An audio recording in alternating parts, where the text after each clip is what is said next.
Hello friends, स्वागत है आप सभी लोगों का आपके अपने यूट्यूब परिवार में। और दोस्तों, जैसा कि हमने पिछले सेशन में आपको कहा था कि मैं आपके लिए एक स्पेशल वीडियोज़ लेने वाला हूं, तो वो आज की वीडियो है दोस्तों। इसमें हम आपको पूरा का पूरा बताएंगे कि आप किस तरीके से जो है सीटेट में आप अच्छे मार्क्स जो है अचीव कर पाएंगे और किस तरीके से करेंगे। तो वीडियो को दोस्तों पूरा देखिएगा, तभी आपको पूरा का पूरा कॉन्सेप्ट समझ में आएगा कि चीज़ें कैसे करनी है। तो चलिए दोस्तों, वीडियो को शुरू करते हैं। चैनल पे जो लोग भी होंगे नए, चैनल को सब्सक्राइब कर लेंगे और वीडियो पसंद आए तो उसको लाइक और शेयर जरूर करें। तो चलिए, सबसे पहले हम देख लेते हैं। तो जितने लोग भी फॉर्म भरे होंगे सीटेट 2024 के लिए, तो उनको पता होगा कि जो आपका एग्ज़ाम्स है वो आपका 21 जनवरी को रखा गया है। और देखिए कि ये जो है तिथि रह जाती है या इसमें कुछ चेंज होता है, कि जैसा कि आप लोगों को पता होगा कि अयोध्या के राम वहाँ पर प्राण प्रतिष्ठा की जो डेट है यही है। तो देखिए कुछ चेंजेज होता है या नहीं होता है, उसके बारे में बाद में चर्चा करेंगे। फिलहाल जो है उसी डेट के ऊपर हम लोग चर्चा करने वाले। तो बात करते हैं सीटेट एग्जाम्स में अगर क्वेश्चंस की संख्या करें तो क्वेश्चंस कितने आते हैं? टोटल 150 आते हैं। कितने आते हैं? 150 आते हैं। सब्जेक्ट्स की बात करें तो सब्जेक्ट आपके 5 हैं: हिंदी, इंग्लिश। देखिए, एक फर्स्ट लैंग्वेज, सेकंड लैंग्वेज, आप हिंदी या इंग्लिश उसमें से कोई चूज़ कर सकते हैं। उसके बाद आपके पास संस्कृत भी ऑप्शन है। उसके बाद आपका थर्ड आता है, फर्स्ट पेपर की बात करें तो ईवीएस, मैथ और सीडीपी।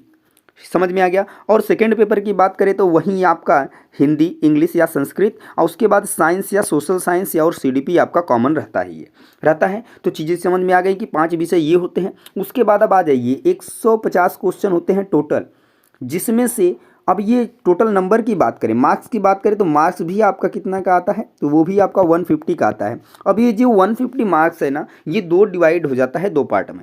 यानी जो है 75 नंबर आपके कॉन्सेप्ट के आते हैं, 75 नंबर जो है आपकी पेडागोजी के आते हैं। ठीक है, अब पेडागोजी के आते हैं तो 75 जो आपका इन कॉन्सेप्ट वाला नंबर है वो आपका सब्जेक्ट रिलेटेड क्वेश्चन होगा जो कि आपसे पूछा जाएगा। उसके बाद जो है पेडागोजी का जो होगा, एक पूरा का पूरा पेडागोजी होगा जो 75 मार्क्स का, हर एक सब्जेक्ट में 15 नंबर की पूछी जाएगी। तो 5 सब्जेक्ट है तो 15 पचे 75, और ये इसी तरीके से 15 15 ए भी पूछा जाएगा। तो आप जो है पेडागोजी को आप किस तरीके से हल्के में नहीं ले सकते हैं। इसका जो है 50% कंट्रीब्यूशन आपके लिए बहुत ही महत्वपूर्ण है। यदि आप पेडागोजी पे अच्छी कमांड बना लेते हैं तो कॉन्सेप्ट में अगर आप आधा भी नंबर लेके आते हैं, मान लीजिए 50 नंबर लेके आ गए, 40 नंबर लेके आ गए, और इसमें आपने 60 ला लिया, तो भी आपका 100+ आ जाएगा। और 100+ एक बहुत अच्छा स्कोर है, क्योंकि आप जनरल में जो है कि फाइट करेंगे, कोई भी कैटेगरी के हों आप कहीं पर भी। तो ये आपके लिए बेहद इंपॉर्टेंट है, और आप अब से भी तैयारी करते हैं तो मैं मान के चलता हूँ कि आप 100+ ला सकते हैं अगर मेरी बातों को अच्छे से आप फॉलो करते हैं। तो चलिए हम नेक्स्ट स्टेप देख लेते हैं कि क्या है चीज़ें और किस तरीके से जो है। तो पेडागोजी को आप जो सॉल्व करेंगे ना, उसके लिए मैं कुछ ट्रिक्स लेके आया हूँ, यानी टैग वर्ड्स का यूज़ करेंगे हम, और उन वर्ड से हम लगभग कितना भी नहीं तो 10 क्वेश्चन का आंसर हम दे सकते हैं। यानी 10 नंबर निश्चित रूप से आप एग्जाम में फिक्स कर सकते हैं टैग वर्ड के माध्यम से, क्योंकि जो टैग वर्ड होगा वो हर पेडागोजी में आएगा, और पेडागोजी हर सब्जेक्ट में 15 नंबर की आएगी। तो आप समझ सकते हैं कि 2 से 3 क्वेश्चन तो हर जो है सब्जेक्ट के अंदर जो आपका टैग वर्ड वाला क्वेश्चन है निश्चित रूप से मिलना है। तो वो टैग वर्ड कौन से हैं और आप उसको किस तरीके से यूज करेंगे, उसको जानने के लिए देखते हैं अगला पार्ट। तो देखिए, अब नेक्स्ट पार्ट और नेक्स्ट जो है टॉपिक वो क्या है, तो चलिए देख लेते हैं उसको। वर्ड की बात करें तो टैग वर्ड जो है आपके 2 टाइप्स के होते हैं, एक पॉजिटिव होता है, एक निगेटिव होता है। आप किस तरीके से पॉजिटिव टैग वर्ड्स का यूज़ कहाँ पे करेंगे, किन टाइप के क्वेश्चन में करेंगे, और निगेटिव जो है टैग वर्ड्स का यूज़ आप किस टाइप के और किस तरीके से क्वेश्चंस में करेंगे, उसको हम लोग डिस्कस करते हैं। तो चलते हैं, सबसे पहले पॉजिटिव जो है टैग वर्ड्स को देख लेते हैं। तो देखें, कुछ टैग वर्ड्स मैंने लिख कर रखा हुआ है, इसका आप चाहेंगे तो स्क्रीनशॉट आप ले सकते हैं। हालांकि ये चाहेंगे तो मैं इसका आपको जो है PDF जो है प्रोवाइड कर सकता हूँ, डिस्क्रिप्शन के लिंक में आपको मिल जाएगा ये। ठीक है, वहाँ से आप डाउनलोड कर लीजिएगा। तो चलिए फर्स्ट पे आते हैं। तो अवसर, देखिए अवसर एक ऐसा वर्ड है दोस्तों, जहाँ पर भी बच्चे को अवसर मिले, अवसर देने की बात की जाए जिस भी क्वेश्चंस में, उसमें समझ लीजिए अगर क्वेश्चन पॉजिटिव पूछा है तो वो आंसर आपका सही होगा, यानी वो ऑप्शन आपका बिल्कुल सही होगा। नेक्स्ट पॉइंट में बात की जाए सक्रिय की, अगर जिस क्वेश्चन के अंदर, पॉजिटिव क्वेश्चन के अंदर बच्चे को सक्रिय दिखाया गया है या फिर शिक्षक और बच्चे दोनों को सक्रिय दिखाया गया है, तो वो ऑप्शन आपका बिल्कुल सही होगा। नेक्स्ट, सहयोगात्मक शिक्षा की बात की जाए, सहयोग के रूप में बात की जाए, वहाँ पे वो ऑप्शन आपका बिल्कुल सही होगा, क्वेश्चन पॉजिटिव होगा तब। ये सभी जितने भी पॉजिटिव जो टैग वर्ड्स हैं वो पॉजिटिव क्वेश्चंस के लिए ही हैं।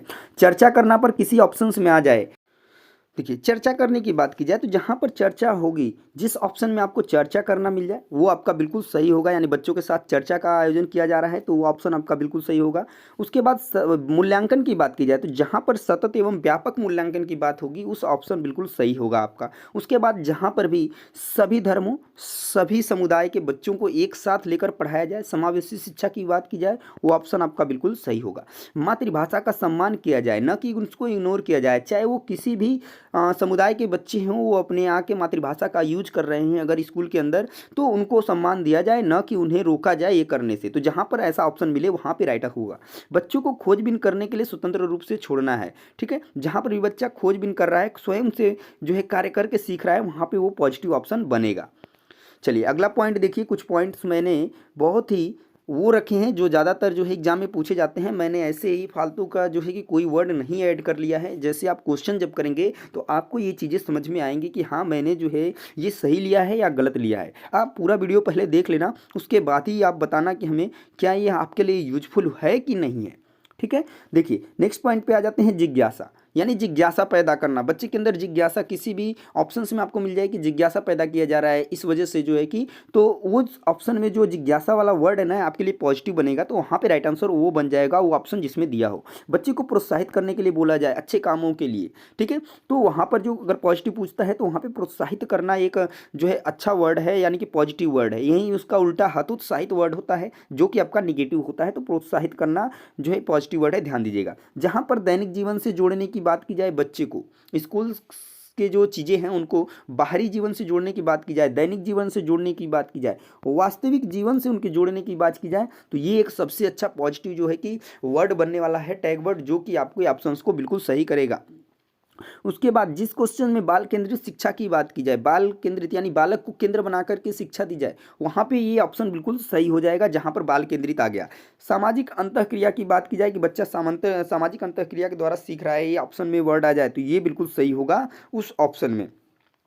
उसके बाद बात करते हैं कि आकलन जो है किस प्रकार से किया जाए, तो बहुत सारे ऑप्शन आपको मिलेंगे, उसमें दिया रहेगा विभिन्न आकलन पद्धतियों के द्वारा अगर किया जाए तो ये बिल्कुल सही होगा, वहाँ पे राइट आंसर। ध्यान दीजिएगा, एकदम डायरेक्ट आंसर की बात मैं बता रहा हूँ, वहाँ पर आपको कोई गलती नहीं करना है। वहाँ पर भी यहाँ पर कुछ क्वेश्चंस में जहाँ आकलन की ही बात करेगा तो वहाँ पे कुछ जो है आकलन पद्धतियों के नेम लिखे होंगे, तो वहाँ पर अगर जांच सूची का नाम आता है तो वहाँ पे आपका राइट होगा। उसके बाद सामग्रियों की बात करें कि बच्चा जो है किन जो है सामग्रियों से अच्छा सीख सकता है। सीखने की बात की जाए कि बच्चों को किसी में प्रतियोगिता करके सिखाया जा रहा है, इस तरीके से सिखाया जा रहा है, तो दृश्य श्रव्य सामग्री, या फिर दृष्टिबाधित बच्चे की वाले क्वेश्चन आ जाए, दृष्टिबाधित बच्चा है तो वहाँ पर दृश्य श्रव्य सामग्री जो है आपके लिए बिल्कुल सही ऑप्शन होगा। वहाँ पे ये टैग वर्ड यूज़ करना है आपको। अगर बात किया जाए बच्चे के विकास में जो है कि क्या सहायक होते हैं, तो केवल आनुवंशिकता, केवल पर्यावरण नहीं, आनुवंशिकता एवं पर्यावरण दोनों पे जाना है आपको। दोनों चीज़ें जो है बच्चे के विकास में बिल्कुल बराबर की हिस्सेदारी करती हैं, सहायता करती हैं, आपको ध्यान देना है। तो ये जो है बिल्कुल आपका सही हो जाएगा। उसी तरीके से बच्चे के सीखने में भ्रमण सबसे अच्छी उपयुक्त विधि पूछी जाएगी और भ्रमण आपको मिल जाए तो ये आपका राइट आंसर बन जाएगा। ज़्यादातर ये क्वेश्चन आपको ईवीएस में देखने को मिलेगा।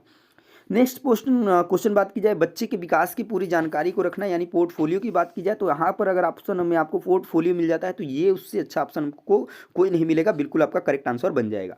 उसके बाद बुद्धि के बारे में आपका क्वेश्चन आता है कि बुद्धि जो है कितने प्रकार की होती है, किस तरीके की होती है, तो आप याद रखेंगे बहुआयामी बुद्धि, ये आपको मैथ के अंदर जो है कि पेडागोजी के अंदर आपको देखने को क्वेश्चन मिल जाएगा। उसके बाद प्रिंट समृद्ध माहौल की बात करें, वातावरण को पूछेगा कि बच्चे का माहौल कैसा होना चाहिए, तो प्रिंट समृद्ध माहौल जो है कि होना चाहिए। और बात की जाए विविधता की, तो भारत भाषा विविधता के बारे में याद करेंगे, यानी मातृभाषा का भी यूज करेंगे कि विविधता को कौन दर्शाता है, तो भाषा विविधता को वो दर्शाता है कि बच्चे जो है अपने मातृभाषा को क्या करते हैं, यूज करते हैं। और सभी बच्चे जो है जितने भी अलग अलग समुदाय के बच्चे हों अपने अपने मातृभाषा का यूज करते हैं, अपने विचारों को जो है स्वतंत्र रूप से विद्यालय में बोल सकते हैं, ये उसको क्या करता है, रिप्रेजेंट करता है। तो ये थे कुछ बहुत ही इंपॉर्टेंट क्वेश्चन। बाकी मतलब जो हम वेरी वेरी इंपॉर्टेंट की बात कर रहे हैं उन्हीं टैग वर्ड्स को मैंने इसमें शामिल किया है, न कि ऐसे ही कि कोई भी टैग वर्ड को उठा लिया और इसमें लगा दिया।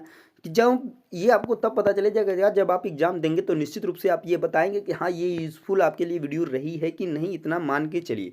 उसके बाद चलिए हम लोग नेगेटिव वर्ड को भी देख लेते हैं, टैग वर्ड्स जो कि आपके लिए यूजफुल होने वाले हैं, तो चलिए देख लेते हैं उसको भी। इसको एक एक पॉइंट आपके लिए मददगार होने वाली है, एक एक वर्ड आपके लिए एक एक नंबर का है। तो यहाँ पर देखिए अब क्वेश्चन नंबर पॉइंट नंबर 9, यानी रोजगार के लिए शिक्षा को बोला जाए, व्यवसायिक के लिए बोला जाए, उत्तीर्ण करने के लिए, सिर्फ अच्छे अंक पाने के लिए, या ग्रेड लाने के लिए। तो अगर क्वेश्चन निगेटिव पूछा गया है ना, तो इनमें से कोई भी वर्ड अगर आता है तो बिल्कुल सही होगा वहाँ पे आंसर।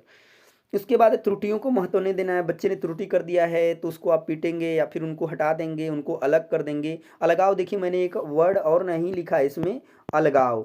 अलगाव की बात की जाए, अलग करने की बात की जाए तो वो भी आपका जो है कि बिल्कुल निगेटिव टैग वर्ड है, जो कि आपके लिए बिल्कुल सही होगा। ठीक है, अगर क्वेश्चन निगेटिव पूछा गया है। वार्षिक परीक्षा की बात की जाती है, अगर आकलन किया जाता है बच्चों का, वार्षिक परीक्षा की बात की जाती है, परीक्षण लेने की बात की जाती है, जहाँ पर वार्षिक परीक्षा की बात की जाए तो वह भी आपका गलत होगा। आपको वार्षिक परीक्षा नहीं करना है। ठीक है, उसके बाद एक क्वेश्चन और पॉइंट, स्मरण करना। चलिए ये तो बता ही दिए, याद करना, कंठस्थ करना। ठीक है, याद करना, रटना या स्मरण करना, बातें एक है, ये आप लोग याद रखेंगे। ये अगर वर्ड आ जाते हैं तो आपके लिए निश्चित रूप से वो क्वेश्चन का नेक्स्ट पॉइंट जो है आपका मानक भाषा, यानी वही मानक भाषा, तकनीकी भाषा की बात की गई है। तो मानक, अगर मानकीकृत परीक्षण या फिर मानक, ये जो वर्ड है ना मानकीकृत या फिर मानक, ये आपके लिए बहुत ही बेहतर होने वाला है। यानी कि ये एक निगेटिव वर्ड है आपका, जो कि आपके लिए बहुत ही महत्वपूर्ण होने वाला है। यानी ये अगर वर्ड आ जाए आप तो आग बंद करके ट्रिक कर सकते हैं। तो ये तो दोस्तों कुछ positive word, negative tag words. आपको कैसा लगा है वीडियोस, और आपको चीज़ें समझ में आई हैं कि नहीं? आप एग्जाम देंगे तब उसके बाद आप बता सकते हैं कि क्या है, पर आप जब क्वेश्चन करेंगे तभी आप बता सकते हैं। जैसे आप प्रैक्टिस सेट करेंगे तो उसमें जो ये क्वेश्चंस हैं वो आप बता सकते हैं। इसके बाद मैं निश्चित रूप से निश्चय निगेटिव और पॉजिटिव टैग वर्ड वाले वीडियोस लेके आऊँगा। उसमें मैं मतलब उसी क्वेश्चन को शामिल करूँगा जो टैग वर्ड वाले होंगे। तो उनको अगर आप देखना चाहते हैं तो चैनल को सब्सक्राइब कर लीजिए, बेल आइकन को प्रेस कर लीजिए। तो मिलते हैं दोस्तों एक और भी इंपॉर्टेंट वीडियोज़ के साथ अगले वीडियो में। तब तक के लिए जय हिंद, वंदे मातरम।